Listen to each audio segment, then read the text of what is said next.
During World War II, the level of coordination and efficiency in the Nazification of Germany was unprecedented. But the systematic extermination of people based on race and class may not have even been possible were it not for the many corporate interests that aided and abetted the Nazis during the war. You know, for everything we learn about Hitler in the Second World War, the one thing that's conveniently omitted from history books is the role corporations played in the conflict. For example, the world-famous fashion designer Hugo Boss, who we can now all thank for the terrifying and now infamous black uniforms worn by the German SS and the brown shirts worn by the Hitler Youth, as well as an entire fashion collection for the Third Reich. Well, being a Nazi Party member himself, Hugo Boss benefited greatly from the cheap labor of concentration and POW camps to manufacture the uniforms. Then there's Siemens, the multinational engineering/electronics giant. See, during Hitler's rise in the 1930s, Siemens was used Nazi prisoner labor to build everything from railway infrastructure to communications and electrical power. In 2002, Siemens received international condemnation for its plans to trademark the name Zyklon for a line of home appliances that included gas ovens.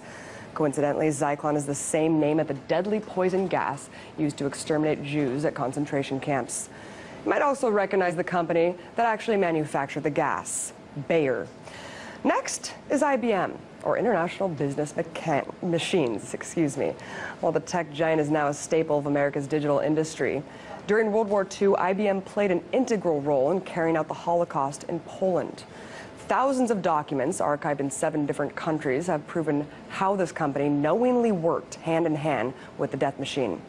See, IBM produced punch cards for the Nazis, better known as Hollerith tabulators, which were the precursor to the IBM computer. And according to researcher Edwin Black, the Hollerith was used to keep records and statistics of the death camps. For example, calculating the rate of deaths per square kilometer of railway due to starvation. But despite the evidence of the company's sordid past and requests for a formal apology, IBM has kept silent on the matter. And then there's Chase Bank, now JP Morgan Chase. And while we don't need any more reasons to distrust this financial behemoth, between 1936 and 1941, Chase, along with a few other U.S. banks, helped Germany with currency exchange. Unclassified documents from the U.S. Department of Treasury point to a disturbingly close working relationship between Chase and German authorities. In fact, in 1998, Chase finally acknowledged that its Paris office had preemptively seized nearly 100 Jewish accounts before German officials had even asked them to do so.